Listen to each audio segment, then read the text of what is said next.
Hi, everyone, and welcome back to Brian's Horror Corner, and welcome to this horror movie review as part of my Days of the Dead convention series for February 2023 here.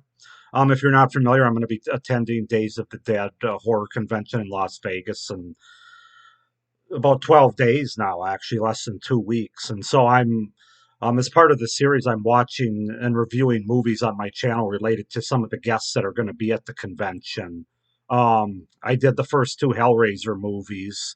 Those are up on my channel if you want to check them out. Today, we're going to review, I watched for the first time, and we're going to go ahead and review a sequel to a 2016 slasher movie known as Terrifier.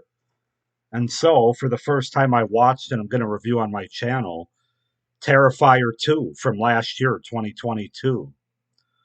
So, yeah, I have on DVD here. That is because, of course, that David Howard Thornton and um,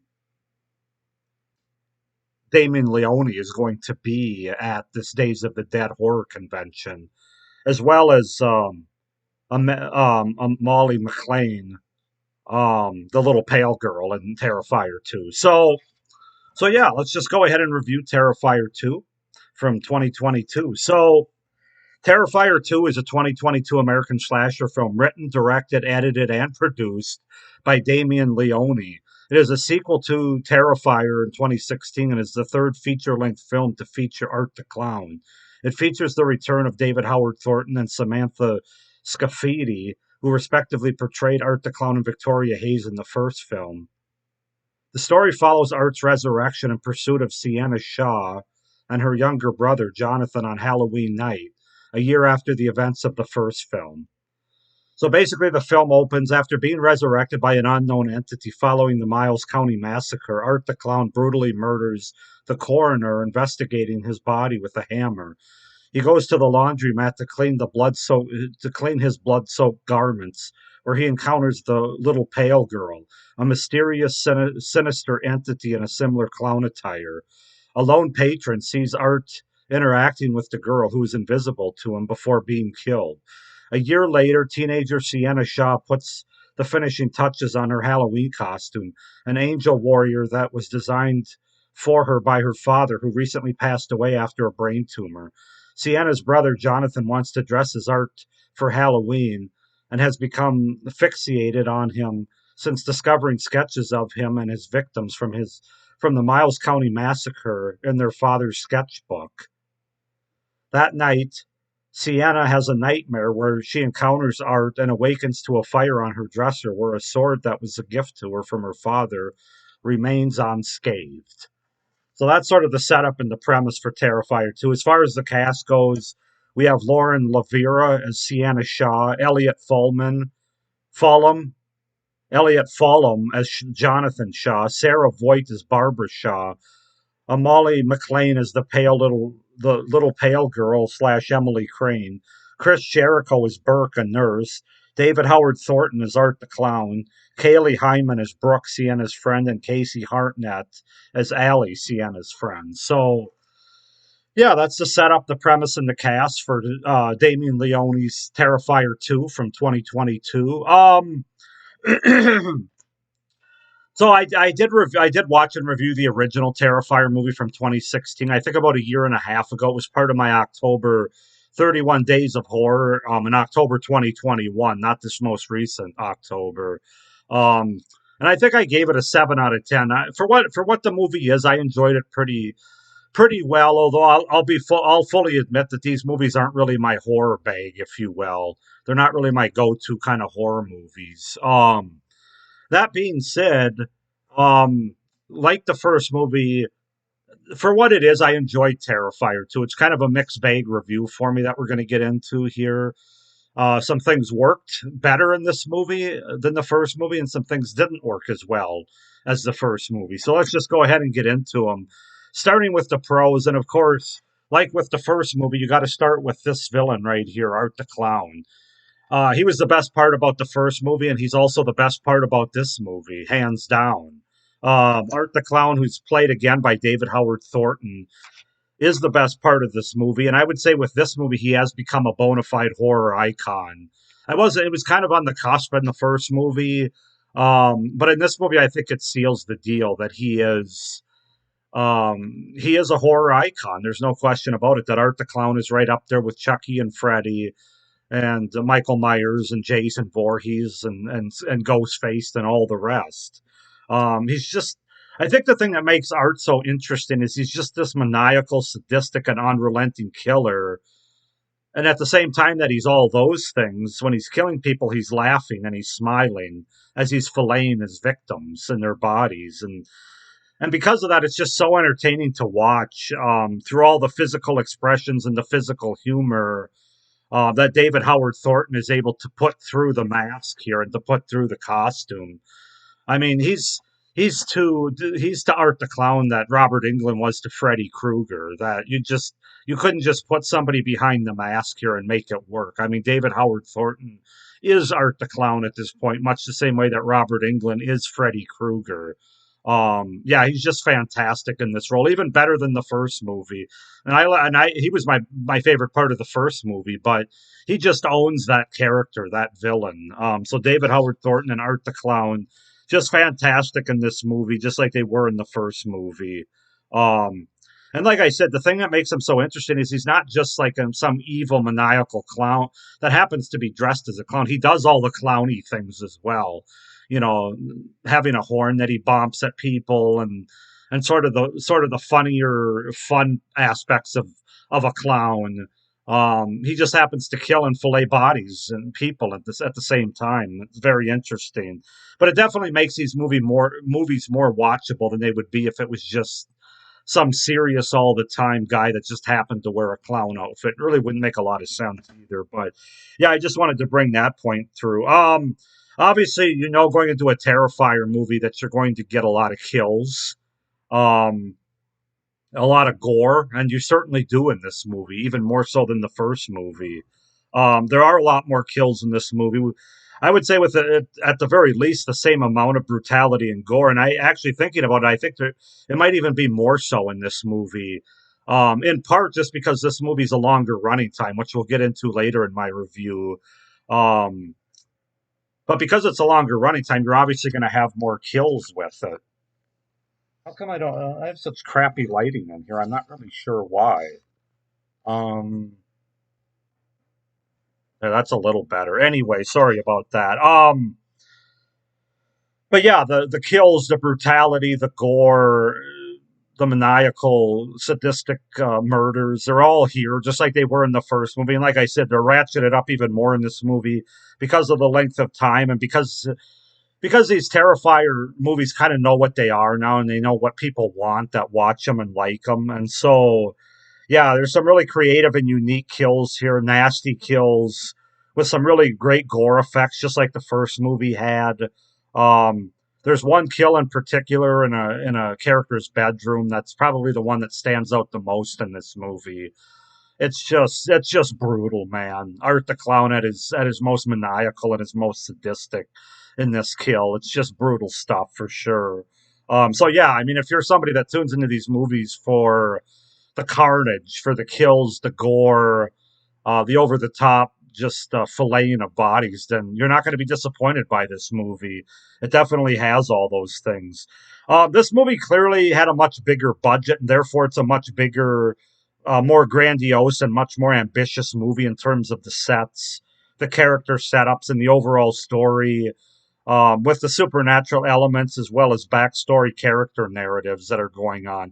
The first movie was very basic, very surface level, where on Halloween night you have this sadistic looking clown that comes out and stalks these two young girls after they're coming home from the bars at this like pizza restaurant, and then into this building, and basically he kills them and everybody else he encounters that are trying to help them or happen to get in his way.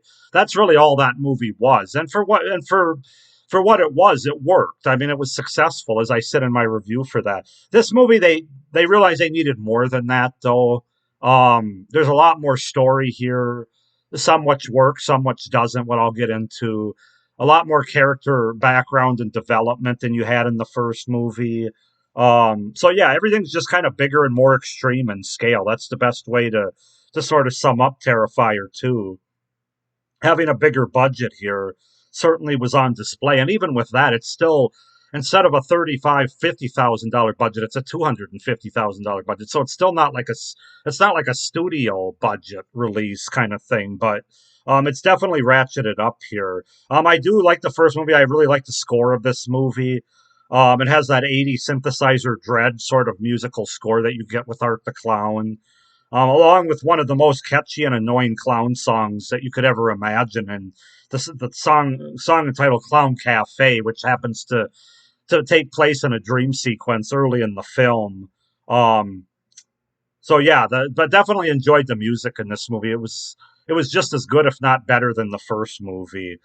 We have we do have a somewhat interesting main protagonist character in Sienna, which is probably the biggest difference and the biggest positive to take away from this movie is the fact that the first movie you just kind of had carbon cutout characters that really didn't really do much. They were just kind of people looked like they pulled off the street. In this movie, we do have some character background and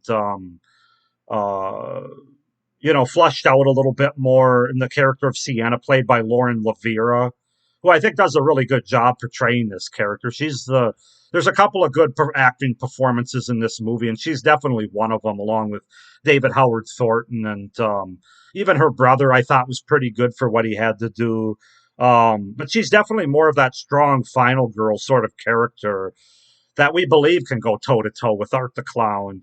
And she's fairly easy to follow and root for in this movie. And that's why, even with a long run time of this movie, we're invested in it because we have that character. If you gave us the first movie at 2 hours and 20 minutes, which is the runtime for this movie, it wouldn't have worked at all. But because we have that strong protagonist character here to take on Art and go one on one with them, that's the reason why this movie works better than the first one in that regard. That if the first one, I think the runtime was only 86 minutes or something. It was short of an hour and a half. This movie, they go closer to 2.5 hours. And so it works because of that strong main protagonist character played by Lauren Lavera, who plays Sienna. So yeah, they had some interesting supernatural elements. Which you got the little pale girl who makes her appearance at the beginning of this movie, and then she pops up throughout the movie, the end of the movie again. That was interesting. I'm not really sure where they're going to go with it, so I can't say whether that's a pro or a con. It's just kind of a thing to go along with the supernatural elements. Um, but I thought, it's clear that Damien Leone has a lot of talent. He knows what he's doing. He gives the fans what they want. I only have one gripe with him, and I think that's just more of a being stretched thin that we'll get into with my cons. But he's got a lot of talent. Him and David Howard Thornton are the two head figures, if you want to say, of this franchise so far. Not just because this is their second full length movie together, not to mention the first All Hallows Eve, where Art the Clown makes his very first appearance. It's kind of their third go around. So I'm sure there'll be more to come, but got to get into some cons. It's not a perfect movie, at least not in my eyes. Um, the movie's too long. That's the first con that comes to mind. That's the biggest con that comes to mind. Other people have mentioned that I don't need Lord of the Rings in my slasher movies, and I kind of feel like I'm getting that here a little bit. I really feel like they didn't need to cut full scenes out, but if they would have cut like 20 to 30 seconds from a scene here, a scene there, a couple minutes, 5 to 10 to maybe 15 minutes of each act, which watching the movie the first time through, I could have seen where thinking after the movie, thinking it through, I could see where they could have cut some scenes down. They could have made this movie 100 to 105 minutes, in my opinion, just by doing some of that cutting, some of those frames here and there, shortening up scenes 10 to 15 seconds. And this is where I have to get into my con as it relates to Damien Leone. I think he's taking on too much with these movies. As I mentioned, he's the writer, the director, the editor, and the producer. I really think he needs to turn the editing responsibilities over to a full time editor. Which these movies are only making more money as they go on. So I'm sure the budget for the third movie, which I'm pretty sure there's already talks. There's going to be a Terrifier 3. the budget should probably be closer to $1 million by then. You should be able to hire a fairly competent editor, Hollywood editor. It might not be taught like the best editor in Hollywood, but certainly somebody that can take that off your plate. And I think that would have really helped this movie. Because editing is the biggest con as far as the movie making process of this movie. Better editing would have been a huge plus here. It would have made a huge difference in this movie being even better than it was, in my opinion. There's just some scenes like there's one scene where a character, like a character's mom, is reacting to discovering her daughter, who happens to be one of the side characters in this movie, having been murdered, and they basically focus on her reaction for what seems like 10 minutes. It's really like 3 minutes, but it should have been like 40 seconds, if that. And that right there is 2.5 minutes you could have cut out. So just you add those things up. I also think the dream sequence with Clown Cafe, I think you could have shortened that scene up by at least a few minutes, especially knowing that it was a dream sequence. Just things like that. I think the editing really could have been tighter and better packaged here. And if it had been, this movie would have been even more efficient than it was, in my opinion. So that's a con. Some of the supernatural elements were kind of hard to digest and hard to get behind, namely the sort of magical resurrecting sword that comes into play in this movie, especially at the end. It sort of gave me Jason Goes to Hell vibes. And I was hoping when the sword was introduced, I was thinking to myself, oh God, please don't go down this road. But they did, kind of. And it'll be interesting to see where it goes in future movies. But that really didn't work for me. The sword, it gets all magical and shit with lightning and lights up. And yeah, no, no. So I understand that you got to bring supernatural elements to it because the end of the first movie kind of brought that in. So obviously they brought a lot more supernatural elements on top of that into this movie. But I wasn't a fan of that whole aspect with our main protagonist and her sword, magical sword. Another big con I have. There's a lot of questions from the first movie, and they really only answer one of them in this movie, which is how Art the Clown comes back, basically the supernatural element. But this movie also, besides not answering all the other questions we have from the first movie, it brings up a lot of questions in this movie and doesn't answer any of them. So it makes the movie less satisfying overall than it could have been, especially when you have such a long runtime and so many different story narratives you can explore and at least tie out a few of them. I'm not expecting you to answer every single question that comes up. I'm not somebody that needs total explanation or exposition dumps, but this movie would have been a lot better if you at least would have answered a few of the things that you brought up in this movie. They just don't. Like I said, other than the one question we had from the first movie, they just raise all kinds of more questions that don't get answered. And like I said, it just the movie as a result, the movie it's not wrapped up as well as it could have been. You could have wrapped up this movie a couple more questions, in my opinion, without sort of taking away from a potential third sequel to this franchise. It would have made the movie more complete. It just wasn't a good way to end the movie or end the story overall for this movie. So that's a big gripe I have. Some other ones, the acting once again is a little hammy and flat out not that great, especially by more of the side characters. Not so much by certainly not by Lauren Lavera or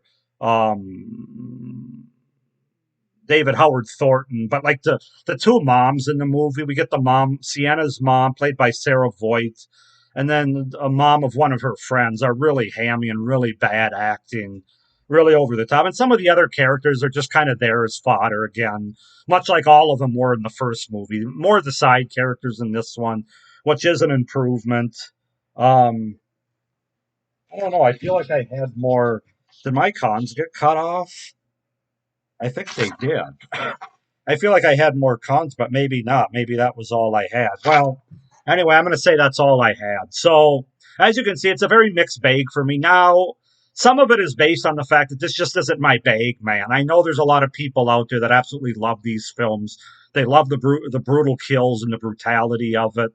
Watching bodies get filleted and organs getting ripped out and bitten into by Art the Clown and people eaten by him. I get that. It's a cathartic sort of thing for a lot of people. it's just not a go-to horror subgenre for me. So while I can appreciate these movies, I can appreciate Damien Leone and what he's done. I can appreciate David Howard Thornton and this iconic horror character that he's created and makes work now, along with some of the creative kills. I'm not somebody that needs to sit there and watch people be disemboweled after they're dead or basically on the verge of being dead. Does that make me kind of a square? If you want to say that, so be it. Like I said, I don't mind gore. I'm not offended by it. I'm not somebody that's going to call and demand that a movie like this get pulled from the theater or something like that, because I respect all forms of art, and for some people, that art is their bag. I like gore to a certain extent, like Friday the 13th and the Halloween movies, but I think it's once art kills people and kind of laughs it off and stuff with all his expressions, but then he goes back and like you know, pours baking soda and acid in their wounds when they're dead or not dead yet, and he's pulling out their organs and eating them. That's the stuff that I could do without. Again, that's personal. That's just me. I'm not saying if you like that stuff, you're wrong. But so some of this is a personal thing. I'm going to give this movie an 8 out of 10. I gave the first one a 7 out of 10. I do think because there's more story here, there's a better at least main character protagonist to go along against the villain of Art the Clown, which helps. The score is great along with the trippy music, and some really fantastic makeup and gore effects. Therefore, I'm going to give it an 8 out of 10. It's not a highly rewatchable movie for me. It's a movie I can maybe watch once a year around Halloween. Oh, I can think of another pro. This movie does have a lot more Halloween atmosphere in it than the first movie. That was one of my complaints with the first movie. This movie set on Halloween night feels like it's set on Halloween night. So that's definitely a pro I can bring up for this movie. Um, I'm trying to think if there's any. No, I think I had some. Oh, I do enjoy the third act. At this sort of amusement park, known and even including the Terrifier Funhouse entitled Terrifier. I'm a big fan of amusement park horror and all that kind of setting, so that really worked for me. It goes on a little bit too long. The third act, as the whole movie does, as I said in my cons. But yeah, overall, guys, it's an enjoyable movie for what it is. 8 out of 10 is what I'm going to give it. Some of that's personal. I am excited to meet David Howard Thornton and Damien Leone, and maybe even the the um the little pale girl. I don't know exactly how you pronounce her name. I thought it was Amelia, but then when I watched the video with it, it sounds more like it's Amalia, Amelia McLean. I don't know, but they're all going to be at Days of the Dead, so I'm looking forward to that and talking to them a little bit, maybe getting a signature at least from David Howard Thornton. So 8 out of 10 for Terrifier 2. Go ahead and comment down below what you guys think of Terrifier 2. If you've seen it, if not, why not you like it or don't. Please like this video and hit the little notification bell down below so you don't miss any of my videos for this series, and please subscribe to my channel so you don't miss any of my great horror content. I'm so sorry this movie's gone over 23 minutes, which is about 6 minutes longer than I intended for it to go, but I had a lot to say about this movie and I wanted to sit on it after I watched it for a day to let it marinate. So I hope you guys enjoyed this review. Hope you're enjoying this series. Hope everybody's doing well, but stay scared. Bye.